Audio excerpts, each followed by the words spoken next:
Les Instigateurs, podcast numéro 49. Aujourd'hui, on vous parle de comment accomplir plus en moins de temps. Woo!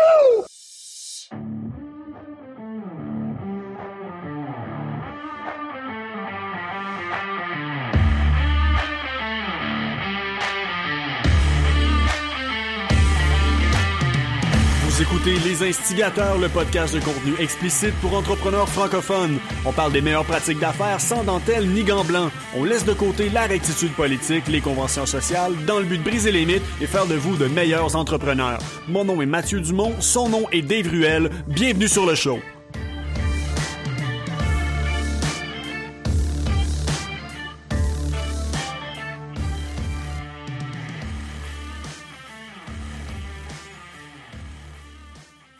What's going on, Barbecue Master? Yes, not much. J'ai vu sur les internets récemment des vidéos de Mathieu Dumont qui fait des pulled pork burgers puis des affaires délicieuses sur des barbecues. Ouais. Vraiment cool videos, man. Explique-nous le contexte. Qu'est-ce qui dans le fond, c'est un partnership que j'ai avec Barbecue Québec qui aussi sont en train de développer la branche anglophone House of Barbecue Experts. Fait que juste une espèce de mercenaire du barbecue. Fait que création de contenu tout genre, vidéo, blog, présence dans les événements, juste pour partager la passion et l'expertise du feu et de la viande. Tu m'as fait reconsidérer ma visite à Québec. L'isolation là, à Québec, c'est que nous autres, on a au Nouveau-Brunswick, à chaque fois qu'on sort de la province, on doit se réisoler, on sort des maritimes, on doit se réisoler pour 14 jours là, à cause du COVID. Donc, c'est pour ça que j'ai pas été au Québec depuis un bon petit bout.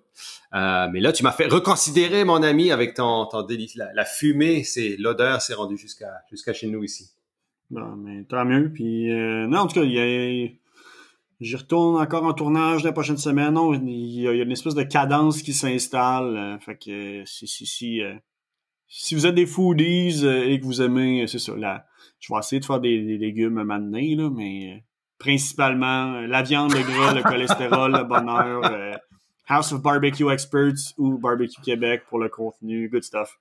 Ah, fat, bacon fat. Let's do it. By the way, tu sais que je suis un gros fan de la barbe à Mathieu Dumont. Je trouve qu'encore une fois, la barbe manque de volume, manque de longueur. J'aimerais que tu travailles encore cet aspect-là. Non, man, je suis en train de... On a comme restructuré l'approche marketing de Didac un peu, puis je suis exposé de ce temps-là à beaucoup de vidéos de 2016, 2017, puis j'étais comme... Genre, I get it, là. Pourquoi que je la gardais aussi longue pis tout? Parce qu'elle était rentable. Mais sans incitatif financier, je ne repasserai pas dans le struggle d'entretenir ça. J'étais comme, Jesus Christ. Pour vrai, man, comme dans son pic, j'avais ma barbe au mamelon, là. J'étais comme, dude, j'ai jamais eu les cheveux longs de même. C'est vrai, mais c'est vrai que c'est l'aspect qu'on voit pas, c'est tout le travail qui va derrière une se réveiller parce que tu t'es roulé sur ta barbe sur l'oreiller, là. C'est désagréable. C'est vrai. Mais pour une vidéo de barbecue, par exemple, mais c'est vrai que ça...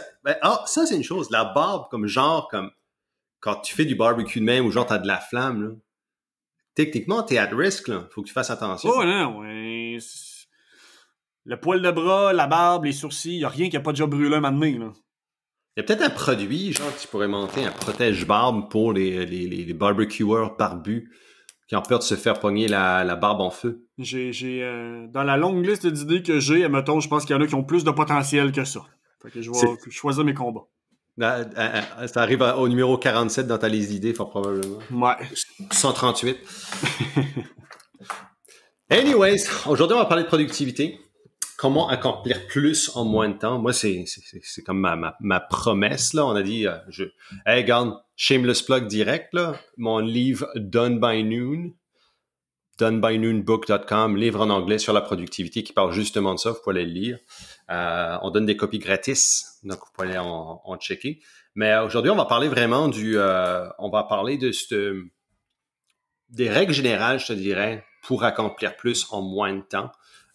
Les entrepreneurs, souvent, comme on vient de le voir, c'est pas le manque d'idées qui manque, mais souvent, au niveau de la structure, surtout structure personnelle, c'est un peu plus laborieux. Puis je sais que tu le plugueras pas, mais c'est aligné en arrière de ça avec Epic, qu'on a déjà parlé, qu'il y a déjà beaucoup de monde qui adhère, donc j'étais comme, ouais, Dave, ça fait pas de sens qu'on en ait pas. On a peur, mettons, de mettre nos expertises réelles de l'avant parce qu'on est comme, si, on n'est pas là pour vendre nos affaires, mais en même temps, on est capable, c'est nous autres qui a l'expertise, aussi bien la mettre de l'avance. On vous laisse décider si vous trouvez que c'est un pitch caché ou non, absolument pas. Il l'a fait en disclaimer, gars. Fait que de là, carte sur table, on peut vous vendre des affaires par rapport à ça. That's not the point. On est là plus pour vous donner des bonnes bases pour que, gars, si ça peut avoir un impact sur vous, tant mieux, sur votre monde aussi. De mon côté, justement, bon, mais oui, j'ai fait la certification, puis j'essaie d'amener mon staff à utiliser différentes techniques, puis on commence à avoir des résultats qui sont intéressants avec, entre autres, le premier élément qui, moi, je trouve, fait le plus de différence, c'est le pouvoir des habitudes, la constance. Ouais. Fait que... Passe ton tape, Dave. Non, mais tu sais, c'est un bon point parce que j'aime ça, tu sais, comme, puis je sais que toi, tu connais toute la méthodologie qu'on utilise et puis qu'on vend, mais c'est le fun d'avoir, tu sais, comme que ce que pour toi, où ce que tu en retires le plus de bénéfices et où ce que tu vois vraiment ce que les entrepreneurs peuvent l'amener. Moi, je le sais d'une certaine façon, mais c'est bon d'avoir, si tu veux, toutes chacun va l'utiliser à sa sauce. Et c'est ça aussi dans notre méthodologie, c'est que c'est une méthode quand même qui est relativement flexible ou que c'est pas comme, OK, si tu fais pas les 17 steps dans l'ordre et que tu, chronologiquement de la bonne façon, si tu le fais pas, t'auras pas les résultats, là, tu sais. C'est important d'avoir cette flexibilité-là, ce contexte-là. Mais au niveau de la constance, moi, ce qui m'a amené à avoir beaucoup de constance avec ma tête d'entrepreneur qui arrête pas de penser, qui arrête pas d'avoir des idées, qui est toujours comme, holy shit, ça, je pourrais faire ça, je pourrais faire ça. Puis j'aurais une tendance naturelle à m'éparpiller comme beaucoup plus que ça paraît. C'est le fait que j'ai été dans le milieu du fitness de façon assez poussée. Et ça m'a amené vraiment une discipline, je te dirais, au niveau de la constance. Parce que ce qui se passe, c'est qu'au niveau du fitness, si tu veux, la prise de masse musculaire, par exemple, si tu vas pas au gym ou que tu fais pas tes exercices là, de la bonne façon, tu les fais pas de façon assidue, tu fais pas les bons exercices, que tu manges pas telle chose, c'est très, quand je prends ça, calculé d'une certaine façon, mais le fait d'amener des temps spécifiques, des routines spécifiques, des rituels spécifiques je te dirais, à la vie en général, et là qu'on peut l'appliquer dans le milieu entrepreneurial, c'est très difficile de garder en tant qu'entrepreneur souvent cette discipline-là. C'est comme si tu avais au niveau, tu voulais adhérer à une diète, puis tu avais toujours comme du junk food devant la face, puis des affaires délicieuses qui sont à portée de main, puis finalement, ben, t'arrives jamais. Donc, c'est la même chose un petit peu avec ça, c'est le fait de montrer comment établir ces routines, ces boundaries, et puis ces systèmes, on va dire, ces routines pour plus de constance en général. Non, la productivité, c'est une game de momentum, là. Mm-hmm. Fait que, tu sais, justement, le plus de routines que vous êtes capable d'avoir, le plus de momentum que vous avez, donc on accomplit plus, justement, en ayant une ligne directrice qu'on connaît d'avance, qu'on n'a pas besoin de perdre de temps à « what do I do now ». Ouais, puis il y a deux types de routines. Tu sais, t'as les routines personnelles, donc ça par rapport à ton self-care, par rapport aux choses que tu fais pour toi-même en tant que personne, mais t'as aussi tes routines business. Ça, tiens, on parle tout le temps de process, mais moi, ce qu'on appelle des routines UIFIC, par exemple, c'est justement la création de process. Donc, te dire que, OK, il y a des stuff dans ma business là que je fais de façon récurrente, qui viennent tout le temps, qui sont nécessaires pour les activités quotidiennes de ma business. Puis vous allez réaliser, comme quand tu vas y penser, puis t'arrêter deux fois, tu dis, ah, c'est vrai, je fais ça. Souvent, ce qu'on va faire, c'est qu'on va les prendre comme des tâches, juste des tâches. Prenez-les comme un ensemble de tâches qui devient un élément, qui devient une routine. Et chaque jour, ce que vous faites, c'est au lieu d'avoir, OK, mais je fais ça, maintenant je fais une tâche à 8 heures, puis une autre tâche à 11 heures, puis une autre tâche à 4 heures. C'est comme on va faire souvent parce qu'on va le faire go with the flow.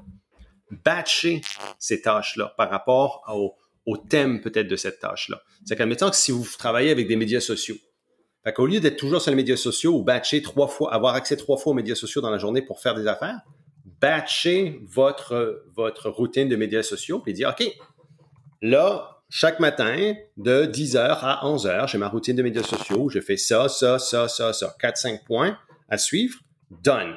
Fait que tu sais que pour ta journée, tu peux le faire. OK? C'est que souvent, on va pas se donner cette discipline-là ou cette structure-là. Et puis souvent, il y a le côté aussi, en tant qu'entrepreneur, que on a peur que la structure nous vole notre liberté.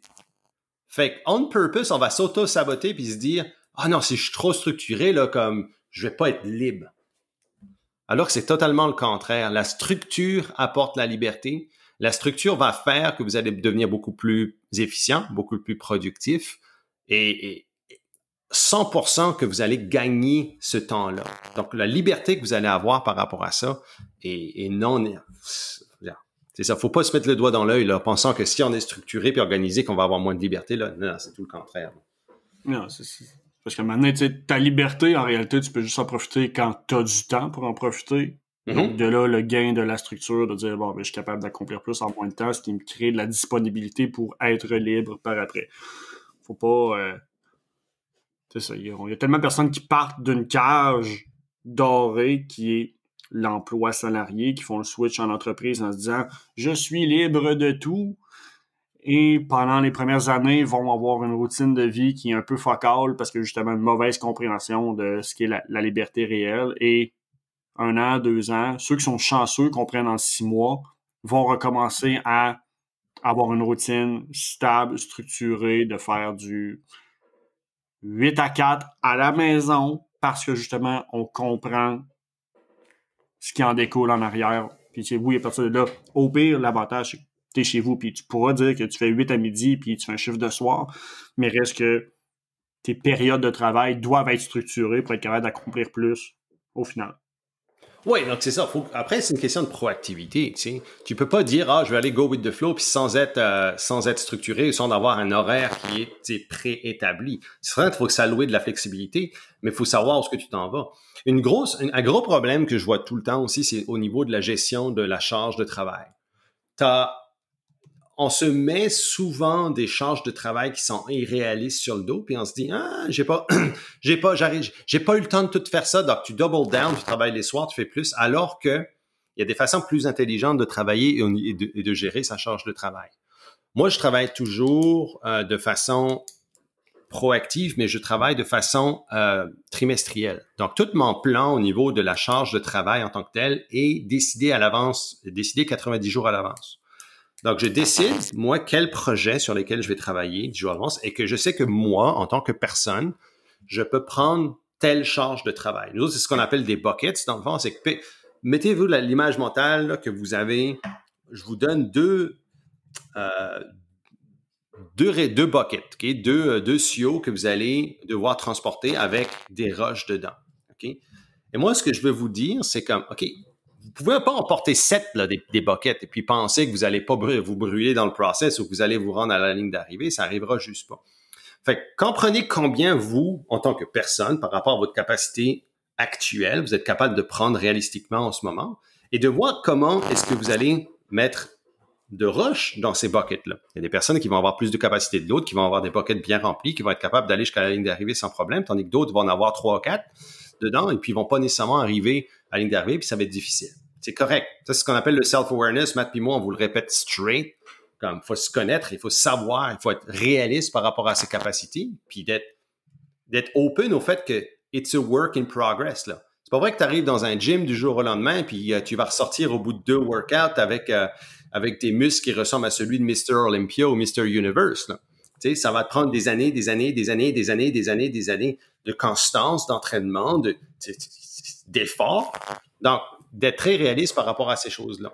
On a une méthode, nous autres, qui s'appelle la méthode productive action, qui justement, on utilise la méthodologie des grosses roches, des petites roches et puis du sable. Donc, dans le fond, on a-tu parlé ça déjà, Matt? On en a déjà fait parler, référence dans le passé, mais on n'est pas allé dans le détail, là. OK, je me souviens plus quel épisode, là, je veux pas comme... non, mais c'est pertinent, surtout dans la thématique, là, partons dans l'optique que les gens n'ont pas écouté tous les épisodes non plus, là. Fait que... Ouais. Ben, c'est ça. Fait que dans le fond, c'est que si vous prenez un bucket, un récipient, puis vous avez des grosses roches, des petites roches, puis du sable. Ce que les gens vont faire d'abord, c'est qu'ils vont... Et ça, c'est l'approche, c'est ce qu'on appelle la pickle jar theory. Ça, et ça a été popularisé par Stephen Covey, là, qui est un gourou, j'aime pas ce mot-là, mais il est décédé maintenant, Dr. Covey, mais Seven Habits of Highly Effective People, là, ça, c'est lui. Et lui, il montrait justement que le sable représente toutes les petites choses de la vie, OK? Comme toutes les petites affaires. Puis souvent, en business, ces petites choses-là sur lesquelles on est réactif, donc on va être réactif à toutes ces petites choses de business, on va les mettre en priorité. Donc, pensez que vous mettez du sable dans le fond de votre bucket. Okay? Ça va créer une épaisseur, une couche de sable dans le fond de votre bucket. Ensuite, vous allez dire, OK, ben maintenant que ça c'est fait, je peux passer à quelque chose qui est un peu plus important. Donc, on va peut-être prendre des petites roches qui sont un peu plus importantes. On va les mettre dans le bucket. Ça va faire une épaisseur de petites roches. Maintenant, quand on prend des grosses roches, picturez que vous avez à peu près quatre grosses roches. Ce qui va se passer, c'est que vu que vous avez mis un layer de sable, un layer de petites roches, vous n'aurez plus assez de place dans votre bucket pour vraiment tout faire fitter. Donc, vous allez avoir une workload qui dépasse votre capacité. Tandis que si vous êtes très clair par rapport à, de 1, mes grosses roches, c'est quoi? Okay? Les grosses roches, pour nous autres, c'est les étapes clés d'un projet. Ça, vous allez le mettre en priorité dans votre bucket. Okay? Vous allez prendre ces grosses roches et dire, voici les 4 étapes clés pour ce projet ici, ou ça peut être aussi une partie d'un projet. C'est pas obligé d'être un projet au complet, ça peut être une partie d'un projet qui est divisé, où la charge de travail est divisée en 3, 2, 3, 4, 5 buckets. Tu sais pas, ça peut s'étaler sur plus de 90 jours aussi, là. Donc, prenez ces 4 roches-là, on va dire que sont vos 4 étapes clés. Une fois que c'est décidé, vous allez prendre vos petites roches qui représentent des actions. OK? Des actions spécifiques pour justement faire que vous allez pouvoir vous rendre à cette étape clé-là. Vous allez remplir ces petites roches-là dans votre bucket. Ce qui se passe, c'est qu'au niveau visuel, vous allez voir les petites roches rentrer dans les crevasses qui sont formées autour des grosses roches. Et ce qui se passe après ça, c'est quand vous allez verser votre sable dans le bucket, le sable va couler entre les crevasses qui sont faites entre les grosses roches et les petites roches, et vous allez avoir un bucket qui est parfaitement rempli, et vous allez même avoir de l'espace encore disponible. Allez voir Pickle Jar Theory sur YouTube, là, vous allez comprendre l'image mentale. Nous autres, on base beaucoup notre gestion de projet, mais de charge de travail avec cette façon de travailler là. Donc, ce qu'on fait, c'est qu'on s'assure qu'on ne dépasse, qu'on n'est jamais personnellement, que chaque personne dans la business n'ait pas une charge de travail qui soit complètement réaliste, qu'on misse nos projets, qu'une personne se mette sous pression parce qu'une personne a moins de workload et l'autre personne en a trop. Donc, ça aide vraiment à mesurer, je te dirais, la charge de travail aux 90 jours. Puis ça, ce qui est le fun, c'est que tu vois, il y a une personne qui va être super bonne, qui va être, tu sais, comme plus énergique, qui va peut-être plus de capacité, qui va crusher ses projets en moins de temps. D'autres personnes, ça va être un petit peu plus laborieux. Puis c'est correct. T'adaptes par rapport aux capacités de la personne. Puis ça fonctionne bien. C'est-tu quelque chose que vous travaillez avec, vous, Matt, là, à Didact? Oui, moi, oui, personnellement. Puis ça, j'essaie de la fois, on a rentré 2 nouveaux employés récemment. Fait que j'essaie de, comme standardiser un petit peu cette approche-là. Comme moi, c'est déjà prévu qu'en octobre, on est comme dans un crunch de livrables de développement pour le 30 septembre. En octobre, c'est déjà sur ma to-do de prendre mon monde pour faire un exercice un petit peu plus de grande vision, puis d'établir justement quelles sont les grosses roches, moyennes roches. Puis tu sais, le simple fait dans ton équipe de avoir une vision claire pour tout le monde, lorsqu'une personne comprend quels sont les projets clés, pourquoi, fait que même si on parlait tantôt de gestion de gestion de la pression puis du workload, quelqu'un qui comprend pourquoi il fait les choses, puis on pousse dans quelle optique et qu'il sait que toute l'équipe pousse dans la même direction, va être capable de prendre plus de pression qu'une personne qui a le même projet mais qui ne comprend pas. Donc, le simple fait de faire cet exercice-là fait que la perception d'une grosse roche peut changer aussi. Puis, au final, avoir plus d'output parce que, justement, la petite demi-heure de plus que tu fais de temps en temps fait une grosse différence au final. Ou le struggle que tu as dans un projet fait que, justement, il est moins pire qu'il pourrait l'être parce que tu comprends ta contribution. Ça fait aussi que les autres, tu sais, de mon côté, j'ai comme mixé ça un petit peu avec un touch-up que on connaît les rushs. Ben, il est pas fait encore, c'est là que je m'en vais. Les gens vont connaître les rushs de tout le monde aussi. Fait qu'au besoin, quelqu'un qui son projet était plus facile qu'un autre, ben, peut arriver puis peut-être mettre l'épaule à la roue sur quelqu'un qui struggle un petit peu plus parce qu'il comprend le contexte. Donc oui, c'est quelque chose que j'essaie de mettre le plus possible de l'avant pour essayer de, je veux dire, être moins réactif puis garder mon monde plus aligné dans le focus, faire moins de choses, mais faire les choses qui ont le plus d'impact, là. Exact. Puis tu sais, comme on a parlé tout à l'heure de routine, là, comme de batcher, mais aussi de voir les choses qui sont récurrentes dans la business, puis de dire, OK, ben je vais les mettre dans une unité comme précise de temps. Ça, vous allez réaliser que vous en avez probablement comme plus qu'une. Tu sais, vous allez peut-être si vous vous amenez à faire cet exercice-là, vous allez vous rendre compte de shit, j'ai peut-être comme 3, 4 routines spécifiques que je fais chaque jour. Donc, c'est se dire après comme moi, si je veux regagner du temps ou me réapproprier du temps, qu'est-ce que la routine que moi je veux garder parce que je suis très, très aligné au niveau de mes talents et de mes capacités avec cette routine-là. Puis qu'est-ce que sont les autres peut-être que je peux commencer à regarder, à automatiser, à outsourcer, à déléguer. Tu sais, on n'est pas obligé de toujours tout faire. Tu sais, il y a des une fois qu'on est très clair sur les étapes à suivre et qu'éventuellement même on documente ces étapes-là, c'est beaucoup plus facile d'arriver et moi de dire, OK, tu sais, si j'ai une routine spécifique, je peux amener ça, je peux dire, Matt, c'est-tu quelque chose que tu es à l'aise à faire? Ouais, je suis compétent là-dedans. Parfait. Toi, si je te donne ça, tu es capable de le runner? Oui. Là, tu vas le runner, mais moi, pour que tu sois capable de le faire à mon standard, c'est que faut que je te documente, ma routine. Faut que je documente chaque étape de mon process. Et il faut que je fasse des procédures pour chaque étape de ce process-là. Toi, c'est clair. À partir de ce moment-là, il n'y a plus d'ambiguïté. Il y a seulement de la clarté, puis il y a de l'exécution qui se fait. Puis ça, c'est une erreur que je vois souvent que les gens qui travaillent toujours sur la même stuff dans leur business, c'est comme, j'ai pas le temps de faire ça parce que j'ai pas le choix de faire ça. Non. T'as le choix. T'as pas le choix. Ton entreprise, il n'y a pas le choix que ces tâches-là soient performées pour ton entreprise, mais tu n'as le choix que ce soit toi qui les performe. Et souvent, on va garder ces tâches-là ou ces routines-là, on va les garder parce qu'on pense qu'on est les seuls qui peuvent le performer d'une certaine façon. Alors qu'il y a des personnes qui sont bien plus compétentes le plus souvent, qui peuvent mieux les faire que nous autres, à moins cher. Puis aussi, il faut pas oublier qu'il y a des outils d'automation maintenant, d'automatisation qui sont disponibles qu'on n'avait pas avant, tu sais.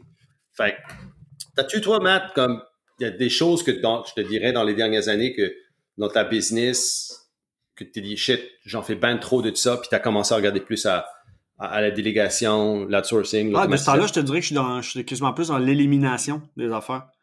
OK. Du stuff inutile. Du stuff, je ne peux pas dire inutile. C'est des choses qui, je vais dire, c'est un sacrifice stratégique, plutôt. Parce que de l'inutile, dans ma tête, ça aurait jamais dû se rendre dans la liste des choses à faire. Puis ça, je suis quand même assez strict. Par contre, c'est que maintenant, justement, pour optimiser ce que tu es capable de sortir, tu sais, quand tu fais une première ligne d'élimination, ben là, tu vas avoir ton 10%. C'est pas compliqué. Tu as toujours une liste de choses à faire, même si tu en coupes, ben, tu vas toujours avoir quelque chose qui est dans le fond. Fait que c'est de voir comment est-ce que tu peux optimiser par en haut ou trimer par en bas.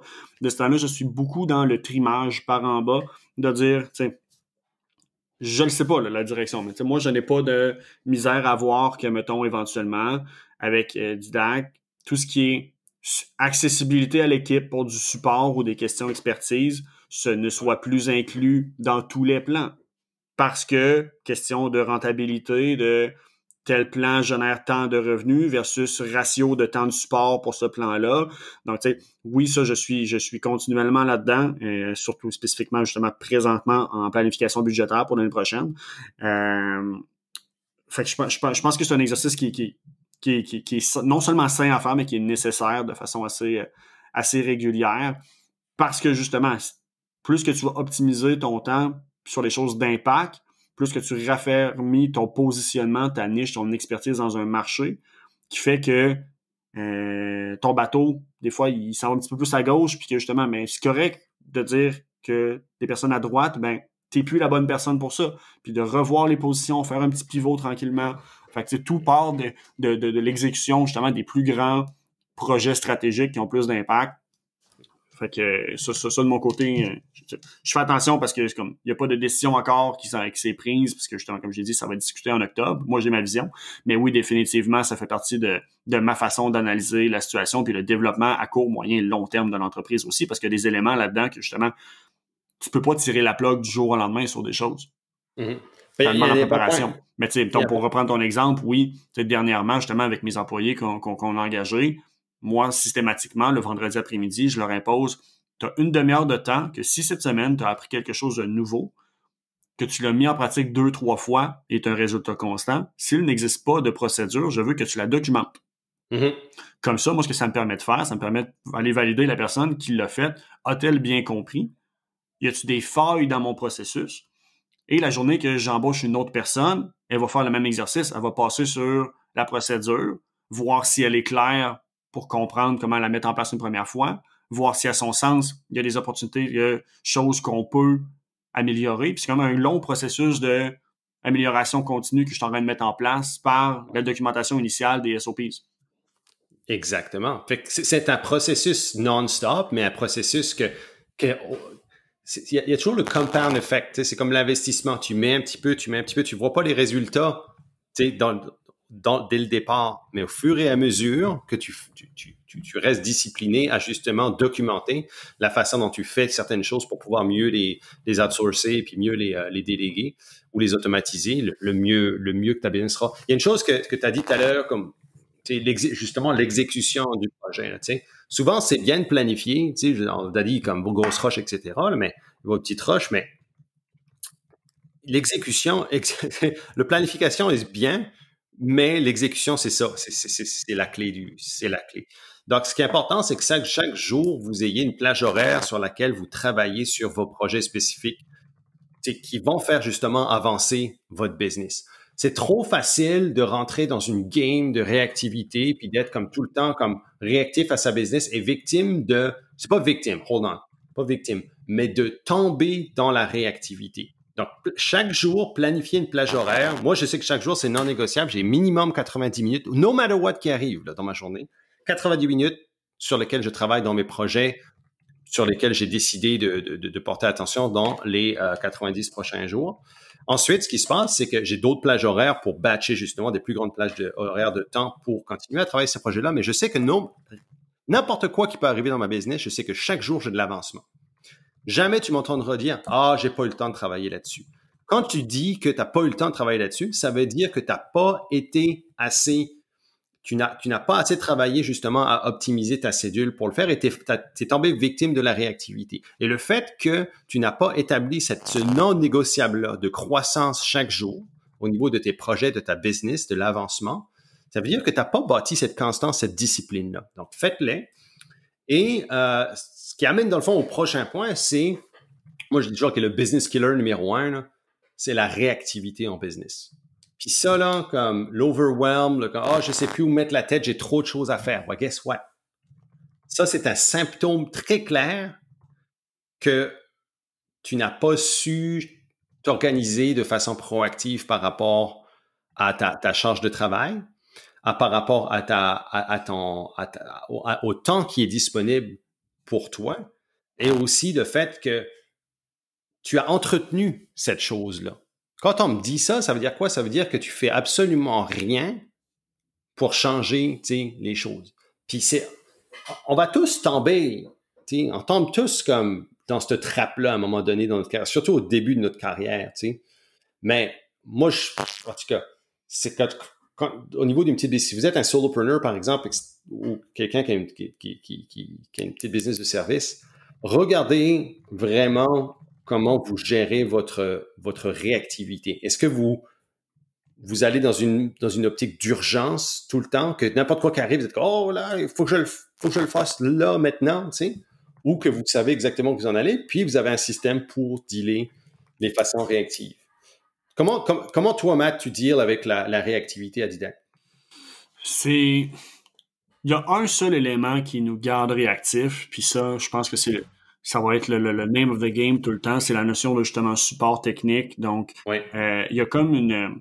ça, j'ai Bon, éventuellement, il va falloir que je m'assoie puis que je réfléchisse très profondément à une façon de peut-être mieux filtrer la chose. C'est que tout passe par un système qui s'appelle Intercom.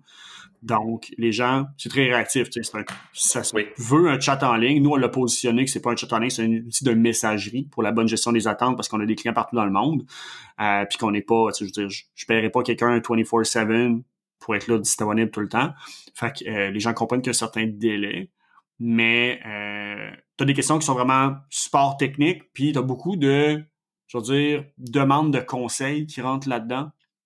Donc, le support technique, par définition, j'ai pas le choix d'être le plus réactif possible pour garder mon client satisfait. La prise en charge rapide, c'est important. Le conseil, je pourrais me permettre d'étirer un petit peu plus, mais du fait que tout rentre dans le même système, ça force une personne à dès qu'on entend le petit tuk-tuk, d'aller vérifier ce qui se passe. Donc, tu sais, moi, là, justement, comme Martin qui s'est joué en équipe il y a un mois à l'expérience client, tu sais, justement, c'est maintenant sa tâche, c'est le fondement du pourquoi il est dans l'entreprise. Donc, au moins de moi, de mon côté, justement, j'ai comme restructuré les rôles et tâches pour m'assurer que la dépendance de la réactivité n'est plus sur, je veux dire, les power players. Donc, que ce soit moi ou mon équipe de développement, histoire que quand nous, on mette du temps, du focus, ce soit ce qui a le plus haut potentiel, admettons, d'impact sur l'entreprise, pas nécessairement sur le client.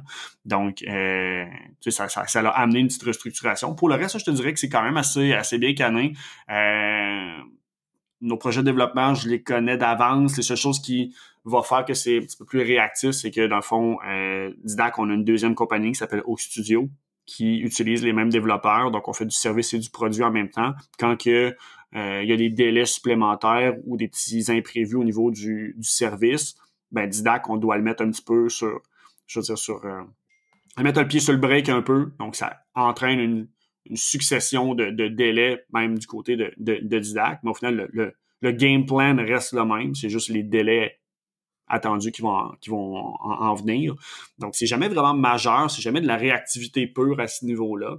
Parce que, justement, au début, ce n'était que de la réactivité. Puis ça nous amenait de gauche à droite.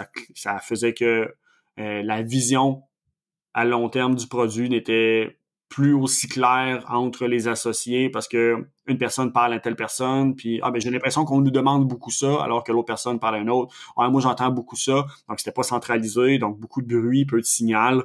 Donc ça a été une bonne job de comment justement se discipliner, bâtir des process sur mais de quelle façon est-ce que les gens communiquent avec nous, comment est-ce qu'on documente les éléments pour qu'on ait toutes les mêmes informations à évaluer lorsqu'on prend une décision d'affaires. Donc c'est comme la grosse chaîne de commandement qu'on a vraiment comme mappé sur le sens du monde.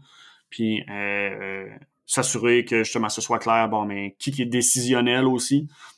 Si vous êtes plusieurs dans votre organisation, des fois, malheureusement, ça c'est quelque chose que je vois beaucoup de ce temps-là, de notre côté. Beaucoup de personnes qui se font se font assigner. Salut, toi, cette grosse roche-là, c'est toi qui l'as en charge. La personne est la bonne personne pour faire les recherches, mais c'est pas elle qui est décisionnelle. Puis finalement, le projet se fait boycotter par le décisionnel en haut parce que justement, il n'y a pas l'expertise pour prendre la décision. Il y a le statut dans l'entreprise, mais il n'y a pas la compréhension.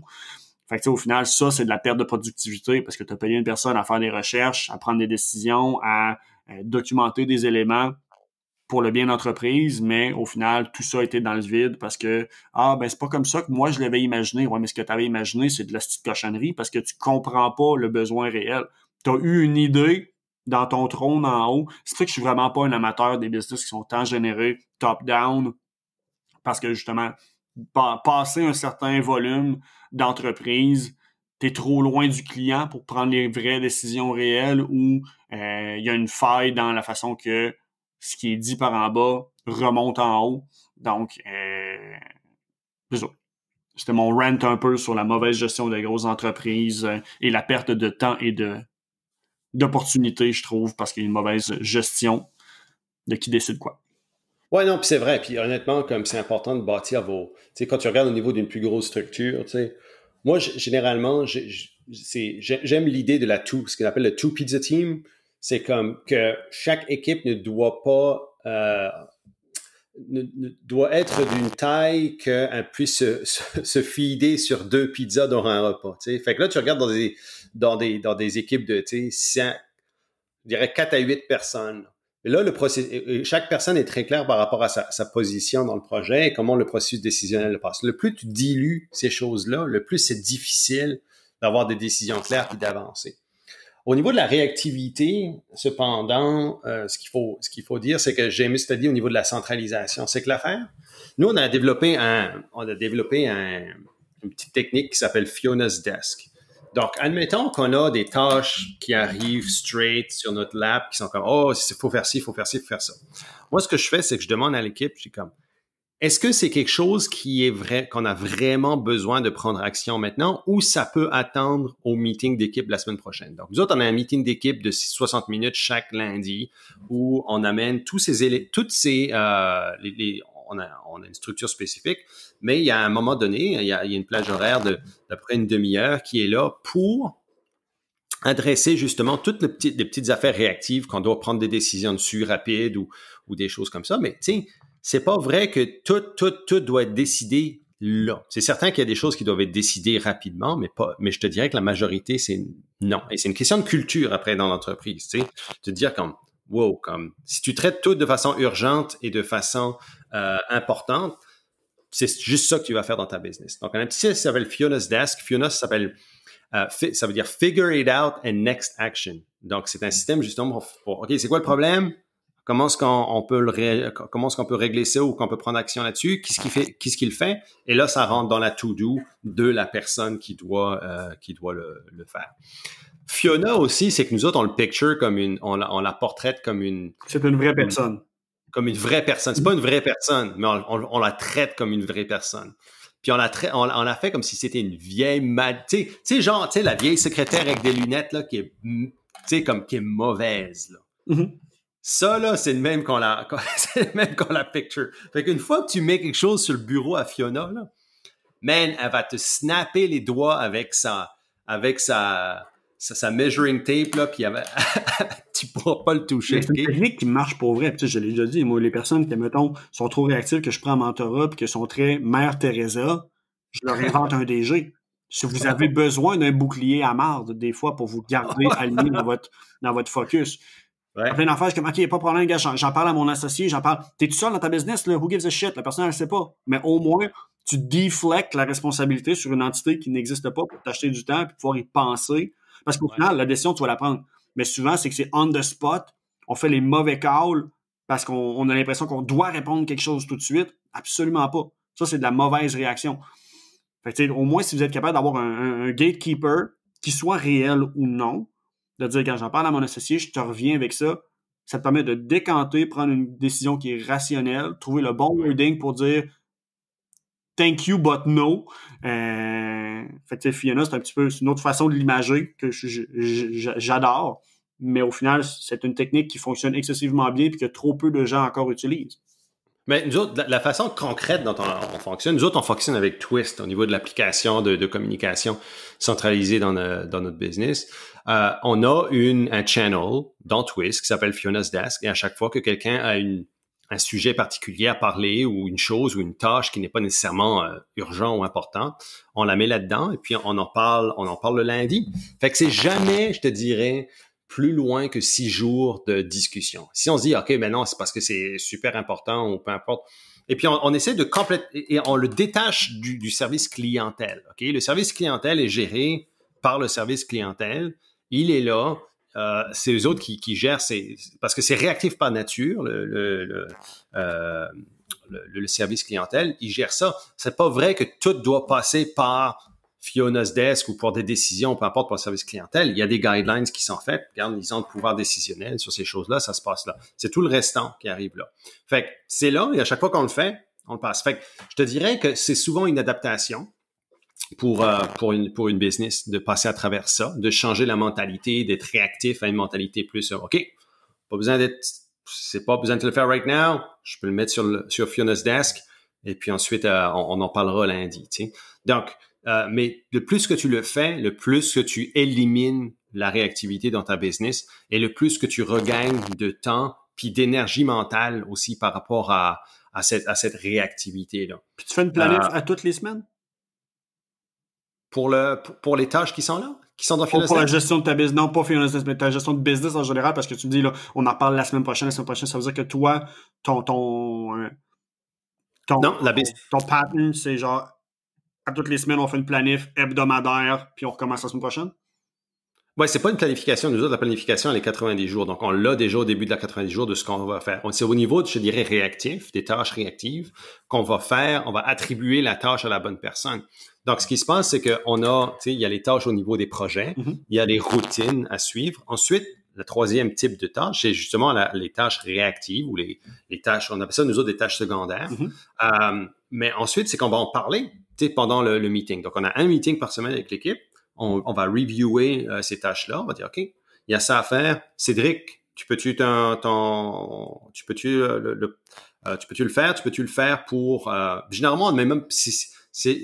À moins que ce soit des choses qui aient une deadline, tu sais, faut que ce soit fait pour jeudi. Je dis, OK, ben, peux-tu le faire pour jeudi? Puis là, lui, dans le système, il va le mettre, OK, cette tâche-là, c'est moins pour jeudi. Au niveau de la gestion de tâches, nous autres, on utilise ClickUp. Donc, la tâche sort de Fiona's Desk et devient une tâche ClickUp.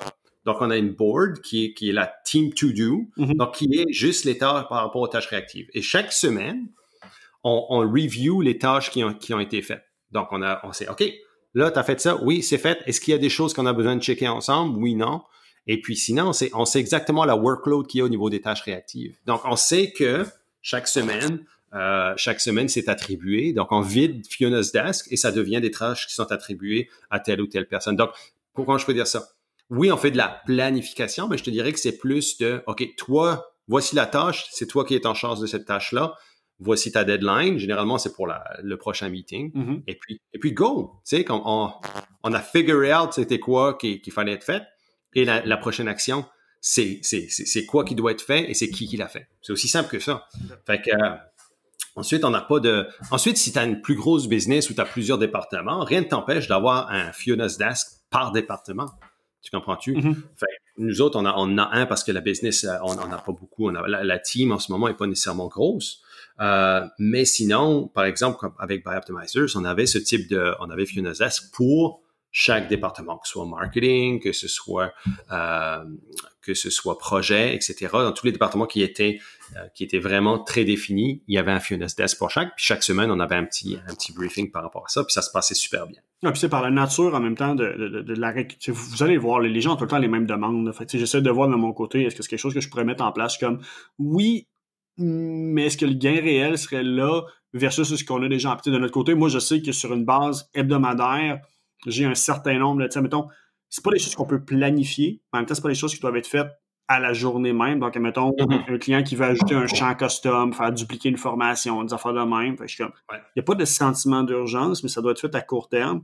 Fait que mais ça peut être fait sur un daily huddle, par exemple. Ben, c'est ce qu'on a fait, dans le fond, c'est dans Basecamp, dans le fond, on a une section qui est les opérations manuelles à faire, puis Louis-Philippe, dans le fond, lui, c'est dans sa gestion de temps, il sait que 1 heure par jour, c'est sa routine maintenant qu'on a développée, c'est gestion des tâches, des demandes manuelles, puis de là, on donne un délai de 72 heures. Fait bon, il peut jouer comme qu'il veut. S'il y a une journée que ben, il n'a pas le temps de prendre son heure parce qu'il y a des urgences plus critiques sur des projets plus importants, on peut se permettre de le bouger.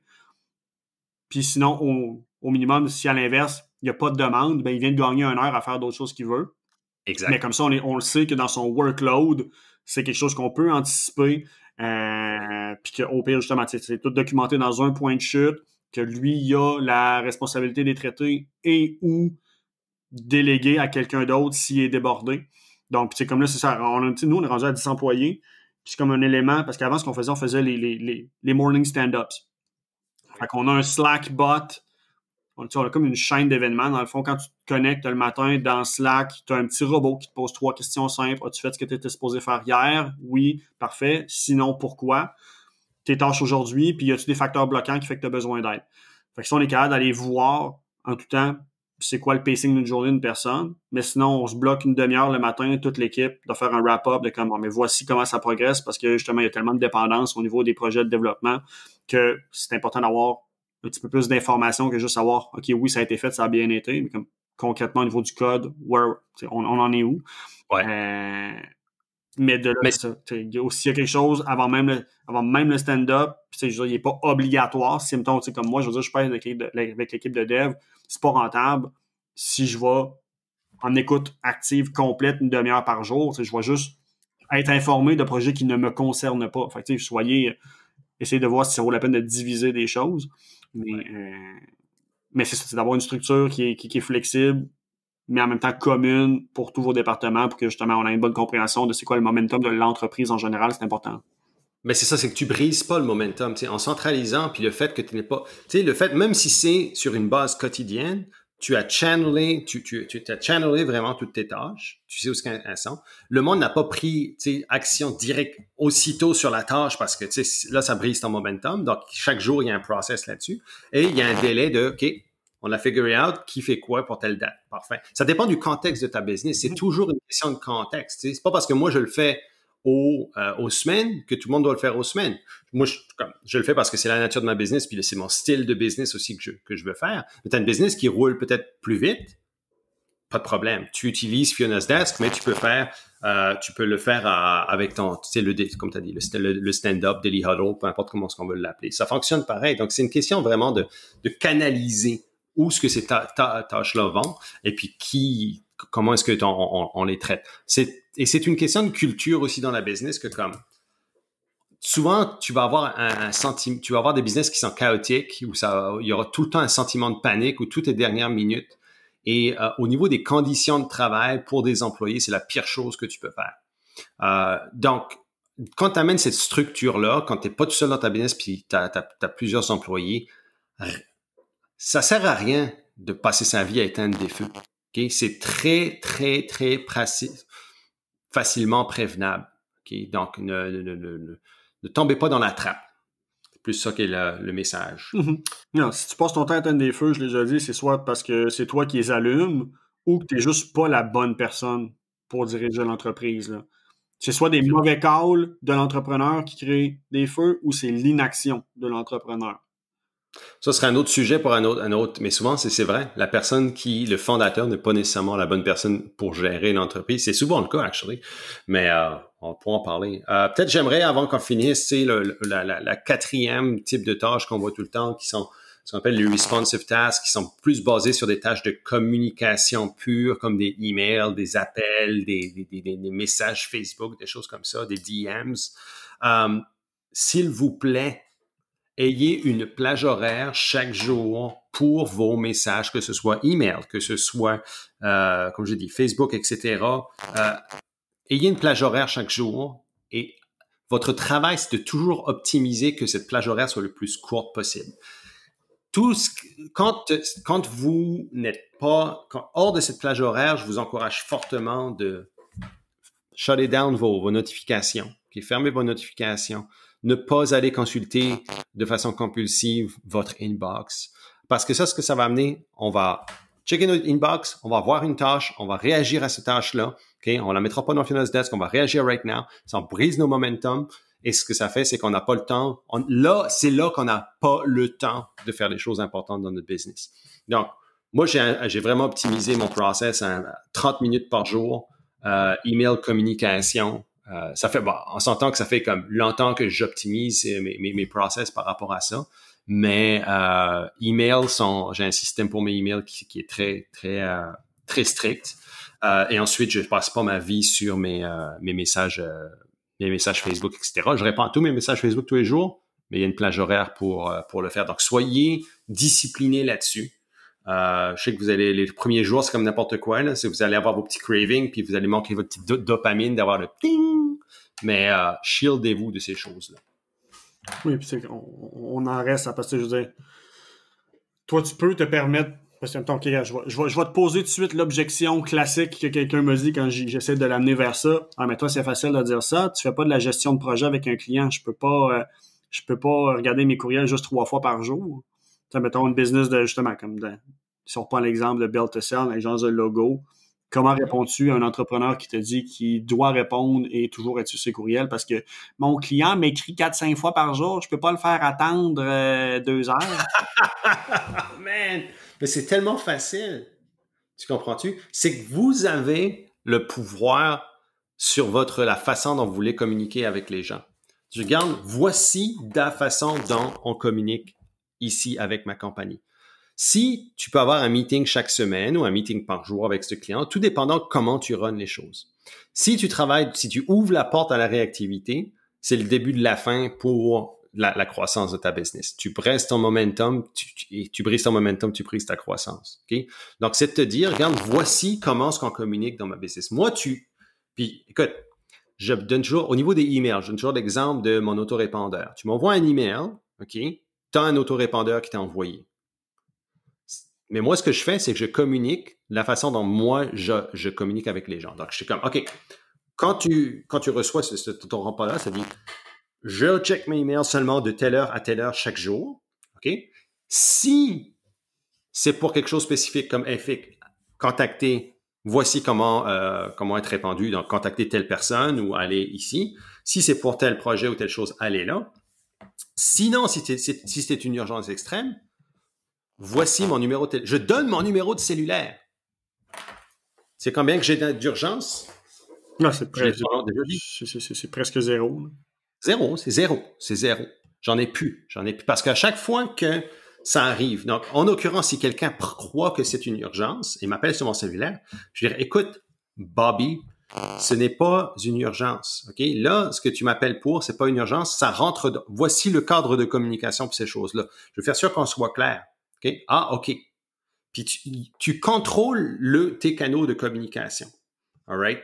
Donc, c'est un choix et c'est un choix de leadership au niveau de votre business d'imposer ça à vos clients. C'est seulement une question de leadership à ce point de vue-là. Fait qu'il n'y a aucune raison de justifier parce que non, c'est pas vrai, c'est votre faute. 100%. On a trop souvent l'impression qu'on doit s'adapter au client alors que c'est complètement l'inverse. Là. Le client préfère voir une compagnie qui a des règles strictes. Je veux dire, ça c'est faux parce que il y en a qui préfèrent une business qui s'adapte à elle 100%, sauf que traditionnellement, de ce que je vois, c'est le genre de client qui est toxique par contre. Le genre de client qui t'engage pour ton expertise puis que 2 semaines après déjà, t'es un vulgaire exécutant. Fait que c'est à vous de voir. Si c'est ça votre raison d'être, de juste exécuter, good for you, puis continuez de subir vos clients, il n'y a pas de problème. Mais une business legit, qui fait du sens, puis qui justement veut thriver, avoir une belle croissance, va dire, voici comment que ça marche chez nous, get in line or get the fuck out. Ça veut pas dire que vous devez le faire de façon insensible ou, ou agressive. Là. C'est comme, voici notre méthode de fonctionnement. Une personne qui ne respecte pas ça, ne vous respecte pas, pensez pas que cette personne-là va vous respecter, là. Comme ça va être, c'est me, myself and I, et puis comme je veux juste, et elle va vous prendre comme, exactement comme tu as dit, comme vous allez devenir un exécutant, ce ne sont pas de type de personnes que vous voulez. Comme, si c'est les types de personnes que vous voulez comme client, là, hey, be my guest. Il y en a beaucoup. Dites-nous, on va vous les transférer. Viens pas chialer après que t'as pas le temps. Viens pas chialer après que ta business grossit pas. C'est ça l'affaire. Tu comprends-tu? Le leadership, là, ça start avec la personne qui gère la business. Ça start avec vous-même. OK? Si vous n'êtes pas un leader assez fort pour comprendre ces choses-là et pour dire voici comment que ça fonctionne, j'ai des sérieux doutes sur vos capacités à amener une entreprise vers la croissance. OK? C'est votre responsabilité. Fait que moi, j'ai aucun problème avec le fait qu'une personne veut travailler avec des choses comme ça. Cependant, viens pas brailler quand tu veux dire j'ai pas le temps puis Non, ça, je veux pas entendre ça. Ça, c'est un trigger, là. Ça me comme. C'est parce que c'est tellement évitable. C'est toujours évitable. Alright, je pense ça passe vite. Je pense qu'on a fait le tour un petit peu. C'est certain qu'il y a différentes, comme, on peut amener d'autres tactiques, etc. Il y a beaucoup de choses, mais je voulais vraiment vous faire comme. C'est le fondement. Le fondement le fondement de la workload, de comment est-ce qu'on gère nos activités quotidiennes. Ce qu'on appelle, nous autres, c'est les 4 R. C'est les rocks, donc qui sont les roches, les projets, comme je vous ai dit tout à l'heure, les routines, donc les tâches récurrentes. Les tâches réactives, donc la gestion des tâches qui s'en viennent, qui sont pas nécessairement planifiées de façon quotidienne ou hebdomadaire. Et ce qu'on appelle responsive tasks, qui sont des tâches qui sont des actions basées sur la communication directe, comme des appels, comme des emails, etc., etc. Une fois qu'on a compris ça, On sait que c'est 100% des business. Okay? 100% des business ont ce type de tâches-là à dealer avec. Mais c'est une question de comprendre ça, d'être proactif et d'optimiser sur le long terme ensuite ces 4 types de tâches-là. C'est là que vous allez accomplir en moins de temps, dans le fond, ce que vous faites. Autre chose, non? Je pense que ça fait le tour. C'est sûr que, tu sais, on pourrait aller pour aller technique avancée puis quasiment dans le woo-woo, là, tu sais, parce que je suis obligé de le mentionner parce que ça me fait vraiment rire, mais en même temps, ça fonctionne, tu sais. La productivité, tu as des techniques universelles, mais ça se doit d'être adapté avec la personne que vous êtes et vos capacités, vos patterns. Tu sais, je sais qu'avec FX, tu poses beaucoup les power moves tôt le matin. Alors, moi, je sais de mon côté, capacité cognitive, ironiquement, c'est quand que j'ai mangé mon dîner copieux puis que genre, je suis tellement plein que je vois le son, là. Sauf que c'est là que j'ai mes meilleures réflexions parce que justement, je suis tellement plein et amorphe physiquement qu'il y a juste le cerveau qui peut rouler. Tu sais, ajuster je veux dire, la complexité de vos tâches et la demande cognitive que ça a avec vos périodes de performance dans la journée. Donc, c'est une journée, tu as toujours la période de performance, la chute, la reprise. Donc, tu sais, c'est des choses avec lesquelles on peut jouer en technique avancée. Sinon, mesdames, tu sais, c'est un thing au States, ça commence à venir ici.